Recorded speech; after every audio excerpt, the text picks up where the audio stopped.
Welcome students. இந்த online வீடியோவில் நம்ம பார்க்க போகிறது introduction to digital electronics. Okay, so நம்ம ட்ரிபிள்இக்கு உண்டான டெக்னிக்கல் பேப்பர்ஸ் எல்லாம் ஒன் பை ஒன்னாக டிஸ்கஸ் பண்ணிக்கிட்டு இருக்கோம். ஸோ அதில் one of the important technical concept தான் நம்மளுடைய டிஜிட்டல் எலக்ட்ரானிக்ஸ். ஸோ சிலபஸில் நீங்கள் பார்த்தீங்கன்னா இந்த டிஜிட்டல் எலக்ட்ரானிக்ஸ்குள்ளேயே வந்துட்டு செகண்ட் ஆஃப் மைக்ரோ ப்ராசஸர் அப்படிங்கிற சப்ஜெக்டையும் இன்டகிரேட் பண்ணி தான் போட்டிருப்பாங்க. ஓகே, ஸோ காலேஜில் நம்ம டிஜிட்டல் எலக்ட்ரானிக்ஸ்னு தனியாக ஒரு paper, micro processor and controller அப்படின்னு தனியாக ஒரு பேப்பர் படிச்சிருப்போம். ஆனால் நம்ம சிலபஸில் ரெண்டையும் சேர்த்து கொடுத்துட்டாங்க. ஏன்னா மைக்ரோ ப்ராசஸர் அண்ட் கண்ட்ரோலர் அப்படிங்கிறது டிஜிட்டல் சிஸ்டம்ஸ் தானே, ரைட்டா? ஸோ அப்போ ரெண்டு வெவ்வேறு சப்ஜெக்டை ஒன்றா சேர்த்து ஒரு டாப்பிக்காக இது கீழே கொடுத்துருப்பாங்க, ரைட்? இதில் நம்ம என்னெல்லாம் சப்டாபிக்ஸ் பார்க்க போகிறோம் அப்படின்னாக்க, number 1 digital logic theory. So digital logic theory அப்படிங்கிறப்ப லாஜிக் கேட்ஸ் பற்றி நம்ம படிப்போம். ஓகேங்களா? AND gate, or gate, not gate, அதுக்கப்புறம் நாண்டு, நாரு, எக்ஸார், ரைட்டா? ஸோ இதான் வந்துட்டு different type of gates. So இதனுடைய சர்க்கியூட் சிம்பிள், அதனுடைய logical expression, truth table and equivalent circuits. So அது எல்லாமே வந்துட்டு இந்த கான்செப்ட் கீழே கவர் ஆகும், லாஜிக் தியரி கீழே. அடுத்து இதிலேயே கவர் ஆகக்கூடிய இன்னொரு சப் டாபிக் லாஜிக் தியரி கீழே வர்றது என்னன்னா different laws related to logic circuit. அதாவது பூலியன் லாஸ் அப்படின்னு சொல்லுவாங்க இல்லையா? Associative law, commutative law, identity law, idempotent law, so அந்த மாதிரி De Morgan's law, duality law. So அந்த லாஸ் எல்லாத்தையுமே வந்துட்டு நம்ம வெரிஃபை பண்ணக்கூடிய ஒரு டைட்டில் தான் பூலியன் லாஸ். ஸோ அதுவும் லாஜிக் தியரியில் வரக்கூடிய ஒரு இன்டர்னல் கான்செப்ட் தான். அடுத்து நம்ம இதில் படிக்க போகிறது different type of number systems. Okay, so கண்டிப்பாக நம்பர் சிஸ்டத்துலேருந்து ஒரு கொஸ்டின் அடிக்கடி டெக்னிக்கலில் வந்து நீங்கள் பார்த்துருப்பீங்க. மொத்தம் 4 விதமான நம்பர் சிஸ்டம்ஸ் நீங்கள் படிச்சிருப்பீங்க. Binary, octet, decimal and hexa decimal. So அதாவது பைனரிங்கிறப்ப பேஸ் 2ஆக இருக்கும், ஆக்டலுங்கிறப்ப பேஸ் 8ஆக இருக்கும், டெசிமலுங்கிறப்ப பேஸ் 10ஆக இருக்கும், அண்ட் ஹெக்ஸா டெசிமலுங்கிறப்ப பேஸு 16, 16ஆக இருக்கும். ஸோ இதெல்லாம் வந்துட்டு எப்படி நம்ம ஒரு சிஸ்டத்துலேருந்து இன்னொரு சிஸ்டத்துக்கு கன்வர்ஷன் பண்ணலாம் அப்படிங்கிற டாபிக் தான் இது. ஸோ இதில் நம்ம ப்ராப்ளம்ஸ் எல்லாமே நம்ம ஒவ்வொரு நம்பர் சிஸ்டம் கன்வர்ஷன்லையும் டிஸ்கஸ் பண்ணலாம். அடுத்து இதில் நம்ம பார்க்க போகிற topic combinational and sequential circuits. அதாவது நம்மளுடைய டிஜிட்டல் எலக்ட்ரானிக்ஸ் அடிப்படையாக வச்சு ஒர்க் ஆகக்கூடிய எலக்ட்ரானிக் சர்க்கியூட்ஸ் தான் நம்ம combinational and sequential circuit. So combinational அப்படிங்கிறப்போ உங்களுக்கு தெரியும், இப்போ அந்த சர்க்கியூட்டில் வரக்கூடிய அவுட்புட்டு நாம் கரண்ட்டாக கொடுத்த இன்புட்டை டிபெண்ட் பண்ணி இருக்கும், ரைட்டா? So current output depends upon தி கரண்ட் இன்புட். ஸோ அப்படி இருந்தால் அதுக்கு பேர் வந்துட்டு காம்பினேஷனல் சர்க்கியூட் அப்படிம்பாங்க. ஸோ சீக்வென்ஷியல் அப்படின்னாக்க பேர்லேயே உங்களுக்கு சீக்வென்ஸ் அப்படின்னு வருது இல்லை? ஸோ அப்போ ப்ரெசன்ட் அவுட்புட் இப்போ நம்ம கொடுத்த இன்புட்ஸை மட்டும் டிபெண்ட் பண்ணி இல்லாமல் இதுக்கு முன்னாடி வந்த அவுட்புட் இன்புட் எல்லாத்தையும் டிபெண்ட் பண்ணி இருக்கும். ஸோ அப்படி இருக்கக்கூடிய சர்க்கியூட்ஸுக்கு பேர் தான் நம்ம சீக்வென்ஷியல் சர்க்கியூட் அப்படிங்கிறோம், ரைட்? இந்த காம்பினேஷனல் சர்க்கியூட்டுக்கு இல்லை டிஃப்ரெண்ட் எக்ஸாம்பிள்ஸ் கொடுத்துருப்பாங்க. அது பார்த்தீங்கன்னா half adder, half subtractor, full adder, full subtractor, multiplexer, demultiplexer, encoder and decoder. So இதெல்லாம் வந்துட்டு எக்ஸாம்பிள்ஸ் ஃபார் காம்பினேஷனல் சர்க்கியூட். இது ஒவ்வொன்றை பற்றியுமே நம்ம இன் டீடைல் டிஸ்கஸ் பண்ண போகிறோம், ரைட்டா? ஸோ ஒவ்வொரு சர்க்கியூட்டையும் எடுத்திங்கன்னா அதுக்கு ஜென்ரல் பிளாக் டயக்ராம் எப்படி சொல்லுவாங்க, அதனுடைய ட்ரூத் டேபிள் வரைகிறது எப்படி, ஸோ அந்த ட்ரூத் டேபிள்லேருந்து அதனுடைய ஈக்குவலன்ட் சர்க்கியூட்டுக்கு உண்டான அவுட்புட் எக்ஸ்பிரஷன்ஸ் கண்டுபிடிக்கிறது எப்படி, ஸோ அப்படிங்கிறது எல்லாமே நம்ம இந்த டாப்பிக்கில் பார்க்கலாம். அதே மாதிரி சீக்வென்ஷியல் சர்க்கியூட் அப்படிங்கிறப்ப அதுக்கு எக்ஸாம்பிள்ஸாக கொடுத்துருக்கிறது flip flop, counters, registers, multi vibrators. So உங்களுக்கு தெரியும், டேட்டாவை சேவ் பண்ணுறதுக்காக பயன்படுத்தக்கூடிய 1 பிட் மெமரியை தான் நம்ம ஃப்ளிப் ஃப்ளாப் அப்படின்னு சொல்லுவோம்.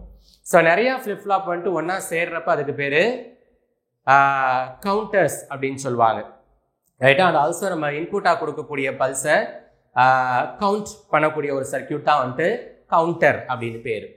தென் அதுக்கப்புறம் நம்ம ஏதாவது வந்துட்டு இன்புட் வேவ் ஃபார்ம் கொடுத்தோம்னா அந்த வேவ் ஃபார்மை ஸ்மூத் பண்ணுறது, இல்லைனா ஒரு சைன் வேவ் ஃபார்மை ஸ்கொயராக மாற்றுறது. ஸோ இந்த மாதிரியான கன்வர்ஷன் ப்ராசஸை பண்ணக்கூடிய சர்க்கியூட்டுக்கு பேர் ஸ்கிமிட் ட்ரிகர், ரைட்?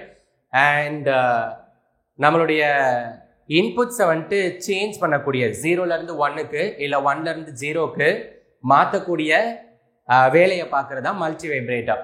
ஸோ அதில் நீங்கள் astable, monostable, bistable multi vibrators எல்லாம் பார்க்க போகிறோம். ஸோ இது வந்துட்டு சீக்வென்ஷியல் சர்க்கியூட் அப்படிம்பாங்க, ரைட்டா? ஸோ இதெல்லாம் டிஜிட்டல் எலக்ட்ரானிக்ஸு கீழே வரக்கூடிய டாபிக். அண்ட் இன்னொன்று ஐசி ஃபேமிலிஸ். ஸோ அதை பற்றி நம்ம டிஸ்கஸ் பண்ணுவோம். ஸோ ஐசினா என்ன? இன்டகிரேட்டட் சர்க்கியூட் அப்படிம்பாங்க.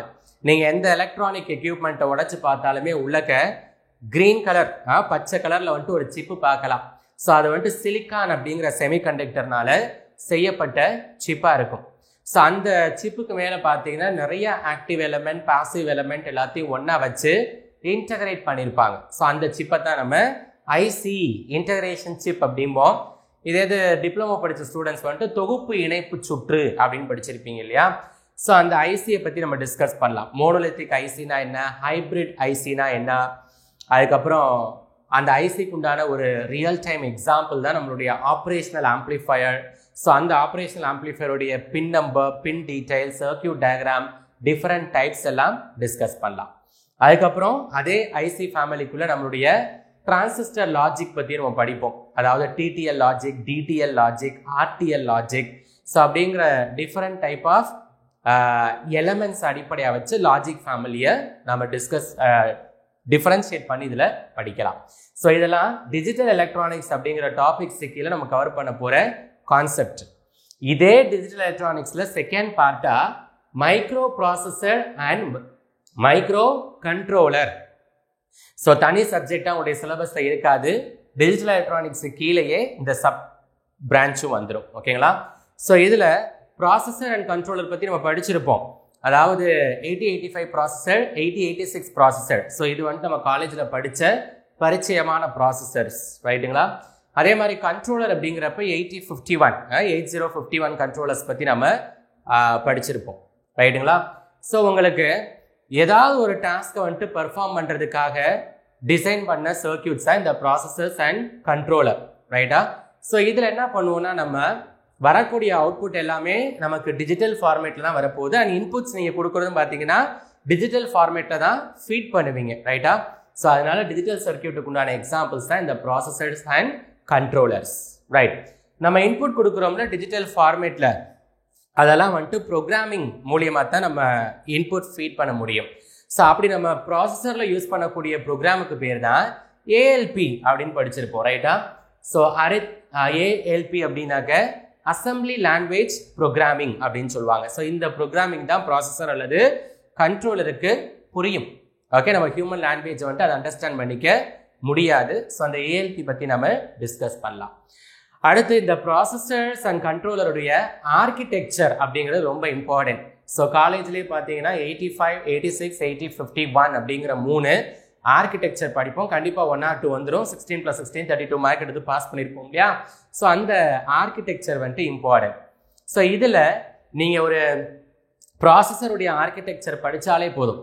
8085 அப்படிங்கிற மைக்ரோ ப்ராசஸருடைய ஆர்கிடெக்சர் படிச்சிட்டிங்கன்னா 8086க்கு புதுசாக படிக்க வேண்டிய அவசியம் இல்லை. ஏன்னா அதில் என்னெல்லாம் பிளாக்ஸ் இருக்குதோ அதே பிளாக்ஸ் தான் இந்த ஆர்கிடெக்சர்லேயும் வரப்போகுது.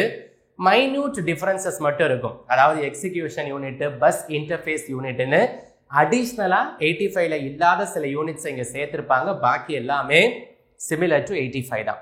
அதே மாதிரி நீங்கள் 8051 மைக்ரோ கண்ட்ரோல் எடுத்தீங்கனாலும் அதுலேயும் இந்த ப்ராசஸரில் என்னெல்லாம் வந்துட்டு சர்க்கியூட்ஸ் இருந்ததோ அது எல்லாமே இன்பில்டாக இருக்கும், ரைட்? ஆனால் அது கூட சேர்த்து மெமரி அடிஷ்னலாக உள்ளக்கே வந்துட்டு ஃபில் பண்ணியிருப்பாங்க. இப்போ ப்ராசஸரில் பார்த்தீங்கன்னா மெமரி வந்துட்டு எக்ஸ்டர்னல், ரைட்டா? எவ்வளவு பிட்டை வந்துட்டு நீங்கள் ப்ராசஸ் பண்ணணுமோ, எவ்வளவு கெப்பாசிட்டி உங்களுக்கு தேவைப்படுமோ அதுக்கேற்ற மாதிரி மெமரியை நீங்கள் வெளியே இருந்து சேர்க்கணும். ஆனால் கண்ட்ரோலர் அப்படி கிடையாது. இன்பில்டாக வந்துட்டு மெமரி இருக்கிறதுனால நம்ம எவ்வளவு டேட்டா வேணாலும் உள்ளுக்குள்ளேயே சேவ் பண்ணி வைக்கலாம் அப்படின்னு சொல்கிறாங்க, ரைட்டா? ஸோ இந்த ஆர்கிடெக்சர்ஸ் பற்றி நம்ம டிஸ்கஸ் பண்ணலாம். அடுத்து இதிலே பார்க்க போகிறது என்னென்னா இன்ஸ்ட்ரக்ஷன் செட்டு பற்றி படிப்போம். ஸோ இன்ஸ்ட்ரக்ஷன் செட்டுங்கிறப்ப நீங்கள் ப்ராசஸருக்கும் படிக்கணும், கண்ட்ரோலருக்கும் படிக்கணும். ஸோ இன்ஸ்ட்ரக்ஷன் செட்னா என்ன? அதாவது ஏதோ ஒரு ப்ராசஸ் செய்யறதுக்காக அல்லது டேட்டா டிரான்ஸ்ஃபர் பண்றதுக்காக அல்லது ஜம்பிங் அல்லது லூப்பிங் இருக்கு இல்லையா, ப்ரோக்ராம்ல ஒரு லைன்ல இருந்து இன்னொரு லைனுக்கு ஜம்ப் பண்றதுக்காக, அப்புறம் ஒரு ப்ரோக்ராமுடைய ஃப்ளோவை கண்ட்ரோல் பண்றதுக்காக ஸ்டாப் பண்றதோ இல்லை ஸ்டார்ட் பண்றதோ, ஸோ இந்த மாதிரியான ஆப்ரேஷன்ஸ் எல்லாத்தையும் பண்ணக்கூடிய ப்ரோக்ராமை தான் நம்ம என்ன சொல்றோம், இன்ஸ்ட்ரக்ஷன் செட் அப்படின்னு சொல்றோம். ஸோ இதில் வித்தியாசமான நிறைய டைப்ஸ் எல்லாம் இருக்குது. Data transfer instruction, control instruction, looping instructions, so அதை பற்றின அரித்மெட்டிக் இன்ஸ்ட்ரக்ஷன்ஸ், லாஜிக்கல் இன்ஸ்ட்ரக்ஷன்ஸ் எல்லாமே நம்ம இந்த டாபிக் கீழே கவர் பண்ணலாம். ஓகே, சரி, அடுத்து இதில் நம்ம பார்க்க போகிறது அட்ரஸிங் மோட்ஸ் பற்றி பார்ப்போம். ஸோ அடிக்கடி பார்த்தீங்கன்னா ஒவ்வொரு வருஷமும் டெக்னிக்கல் இபியில் இந்த அட்ரஸிங் மோட்ல இருந்து நீங்கள் கொஸ்டின் வந்து பார்த்துருக்கலாம்.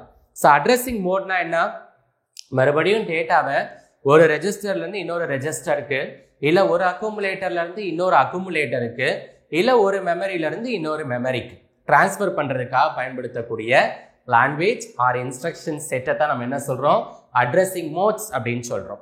ஸோ இதில் ஒரு 5 டைப் ஆஃப் அட்ரஸிங் மோட்ஸ் பற்றி டிஸ்கஸ் பண்ண போகிறோம். Register addressing mode, direct addressing mode, indirect addressing mode, implicit addressing mode and implied addressing mode. So இதெல்லாம் என்ன, இதனுடைய ஜென்ரல் சின்டாக்ஸ் எப்படி இருக்கும் வித் எக்ஸாம்பிள்ஸோட டிஸ்கஸ் பண்ணுறதா இந்த அட்ரஸிங் மோட்ஸ் அப்படிங்கிற டாபிக். ரைட், அடுத்து நம்ம பார்க்க போகிற டாபிக்கு இன்டரப்ட்ஸ் அப்படிங்கிறத பற்றி பார்க்க போகிறோம். ஸோ இன்டரப்ட்னா என்ன, தடை, ஏதோ ஒன்று வந்துட்டு ஸ்டாப் பண்ணுறதுக்கு பேர் தான் இன்டரப்ட். இப்போ 2 ப்ரோக்ராம் இருக்குது, 2 அசம்பிளி லாங்குவேஜ் ப்ரோக்ராம். ஸோ ஒரு ப்ரோக்ராம் எக்ஸிக்யூட் ஆகிட்டு இருக்க டயத்தில் இன்னொரு ப்ரோக்ராமுக்கு ஜம்ப் பண்ணுவோம் இல்லையா, ஸோ இந்த ஜம்பிங் ப்ராசஸ்க்கு பேர் தான் இன்டரப்ட் அப்படிம்பாங்க. ஸோ அப்போ ஒரு ப்ரோக்ராம்லேருந்து இன்னொரு ப்ரோக்ராமுக்கு ஜம்ப் பண்ணுறதுக்கு என்ன பண்ணணும், அண்ட் ஜம்ப் பண்ணப்பட்ட இந்த ப்ரோக்ராம்லேருந்து மறுபடியும் பழைய ப்ரோக்ராமுக்கு போகிறதுக்கு என்ன பண்ணணும். ஸோ இதுக்கெல்லாம் different type of interrupt signals use பண்ணுவாங்க. Trap, int r, RST 5.5, 6.5, 7.5. So இப்படி இன்டரப்ட் சிக்னல்ஸ் எல்லாமே நம்ம இந்த டாபிக்கு கீழே கவர் பண்ணலாம். ரைட், அடுத்து நம்ம இதில் பார்க்க வேண்டியது பின் கான்ஃபிகரேஷன். ஸோ இதை பற்றி நம்ம படிக்கணும். ஸோ பின் கான்ஃபிகரேஷன் அப்படின்னா என்ன, இப்போ நீங்கள் ஒரு 85 அல்லது 86 அல்லது 8051 ஏதாவது ஒரு ப்ராசஸர் அல்லது கண்ட்ரோலர் எடுத்தீங்கன்னா அதில் மொத்தம் பார்க்கும் பொழுது உங்களுக்கு 40 பின் தெரியும். ஸோ லெஃப்ட் சைடில் 20 பின்ஸ் அண்ட் ரைட் சைடில் 20 பின்ஸ். ரைட்டா, ஒவ்வொரு பின்னுடைய ஃபங்க்ஷன் என்னென்ன அப்படிங்கிறத பற்றி படிக்கிறதா இந்த பின் கான்ஃபிகரேஷன் அப்படிங்கிற டாபிக். ரைட், அடுத்து இதில் நம்ம பார்க்க வேண்டிய டாபிக் பைப் லைனிங் அப்படின்னு கொடுத்துருப்பாங்க. ஸோ பைப் லைனிங் அப்படின்னா என்ன, இப்போ ஒரு ப்ராசஸர் எப்படி ஒர்க் ஆகும், இன்புட்டை முதல்ல வாங்கும், அதை வந்துட்டு ப்ராசஸருக்கு ஏற்ற மாதிரியான லாங்குவேஜில் டீகோட் பண்ணும், அப்படி டீகோட் பண்ண இன்ஃபர்மேஷன்ஸ் எல்லாத்தையும் எக்ஸிக்யூட் பண்ணும். அப்போ ஃபெச், டீகோட், எக்ஸிக்யூட், இந்த ஆர்டரில் தான் நம்மளுடைய ப்ராசஸர் ஒர்க் ஆக போகுது. ரைட்டுங்களா, ஸோ ஒரு இன்ஸ்ட்ரக்ஷன் வந்துட்டு ஒர்க் அவுட் ஆகிட்டு இருக்க ப்ராசஸ் ஆகிட்டு இருக்க டயத்தில் அடுத்த இன்ஸ்ட்ரக்ஷன் எடுத்து ரெடியாக வைப்போம் இல்லையா, ஸோ இந்த மெக்கானிசத்துக்கு பேர் தான் பைப் லைனிங் அப்படின்னு சொல்லுவாங்க. ஸோ அதிகமான இன்ஸ்ட்ரக்ஷனை கம்மியான டயத்தில் ப்ராசஸ் பண்ணும் அப்படிங்கிறதுக்காக தான் இந்த பைப் லைனிங் அப்படிங்கிற கான்செப்டை நம்ம டிஜிட்டல் ப்ராசஸர்ஸில் கொண்டு வர்றாங்க.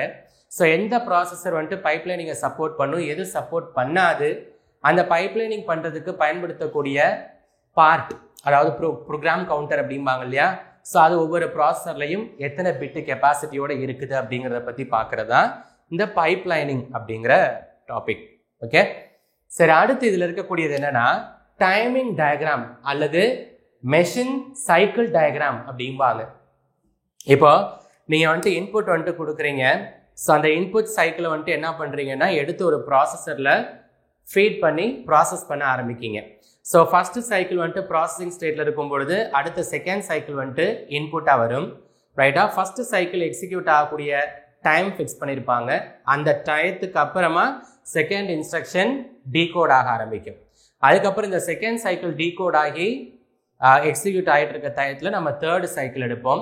ஸோ இந்த மாதிரி அடுத்தடுத்து வரக்கூடிய சப்சிக்வெண்ட் சைக்கிள் எப்படி ஒரு ப்ராசஸரில் ப்ராசஸ் ஆகுது அப்படிங்கிறத பற்றி படிக்கிற கான்செப்ட் தான் நம்ம டைமிங் டயக்ராம் அல்லது மெஷின் சைக்கிள் டயக்ராம் அப்படின்னு சொல்லுவோம். ரைட்டா, தென் லாஸ்ட்டாக வந்துட்டு இங்கே நம்ம பார்க்க வேண்டியது அப்ளிகேஷன்ஸ் அப்படின்னு போட்டிருப்பாங்க. அப்ளிகேஷன்ஸ்னு போட்டு இன்னும் உங்கள் சிலபஸில் பார்த்தீங்கன்னா இன்டர்ஃபேஸிங் அப்படின்னு கொடுத்துருப்பாங்க. ரைட்டா? இப்போ ப்ராசஸர் அப்படிங்கிற வந்துட்டு ஸ்பெசிஃபிக் டாஸ்க். ஓகே, ஏதோ ஒரு டாஸ்க் வந்துட்டு பெர்ஃபார்ம் பண்ணுறதுக்காக தான் அதை டிசைன் பண்ணியிருக்காங்க. ஆனால் கண்ட்ரோலர் அப்படிங்கிறது பார்த்தீங்கன்னா it is suitable to perform multiple task. Okay, so அதை நீங்கள் என்ன பண்ணலாம்னா வேரியஸ் அவுட்புட்டோட இன்டர்ஃபேஸ் பண்ணலாம். ஒரு மைக்ரோ கண்ட்ரோலர் 8051 அப்படிங்கிற ஒரே மைக்ரோ கண்ட்ரோலரை வச்சு ஒரு கீபோர்டை உங்களால் ஆப்ரேட் பண்ண முடியும், ஒரு ஸ்டெப்பர் மோட்டாரை உங்களால் கண்ட்ரோல் பண்ண முடியும், ஒரு எல்இடி டிஸ்பிளேவுடைய ஆப்ரேஷனை உங்களால் கண்ட்ரோல் பண்ண முடியும், வாஷிங் மெஷின் ரெகுலேட்டர் சிஸ்டத்துடைய ஆப்ரேஷனை கண்ட்ரோல் பண்ண முடியும். ஸோ இதுக்கு தான் கண்ட்ரோலர் அப்படிம்பாங்க. It is use to control many circuits. ரைட்டா? ஸோ அப்போ அதெல்லாம் வந்துட்டு நம்ம அப்ளிகேஷன்ஸ் கீழே வைக்கலாம். எப்படி ஒவ்வொரு கண்ட்ரோலரும் ஒவ்வொரு அப்ளிகேஷன்ஸுக்கு யூஸ் ஆகுது அப்படிங்கிறத பற்றி பார்க்குறது தான் அப்ளிகேஷன் அல்லது இன்டர்ஃபேஸிங் ஆஃப் 8051 அப்படின்னு போட்டிருக்காங்க. ஓகேங்களா? ஸோ இதுதான் நம்ம டிஜிட்டல் எலக்ட்ரானிக்ஸ் அப்படிங்கிற சப்ஜெக்ட். ஓகே, ஸோ அதுக்கு கீழே டிஜிட்டல் டாபிக்ஸும் இருக்குது. ப்ளஸ் அதுலேயே பார்த்தீங்கன்னா digital processors, micro processor and controller அப்படிங்கிற டாபிக்ஸ் இருக்குது. ஸோ ஒரு சப் டாபிக்ஸை பற்றியும் இன்ட்ரடக்ஷன் இந்த வீடியோவில் கொடுத்துருக்கேன். இனிமேல் வரப்போகிற வீடியோஸில் இந்த ஒவ்வொரு சப் டாபிக்ஸ் பற்றியும் இன்டெப்த்தாக அனலைஸ் பண்ணி படிக்கலாம். இந்த video just introduction to digital எலக்ட்ரானிக்ஸ்னால எதுவும் டவுட்ஸ் இருக்காதுன்னு நினைக்கிறேன். அதை தாண்டி டவுட்ஸ் எதுவும் இருந்ததுன்னா கமெண்ட் செக்ஷனில் கேளுங்க. See you in the next video, students. Take care and bye.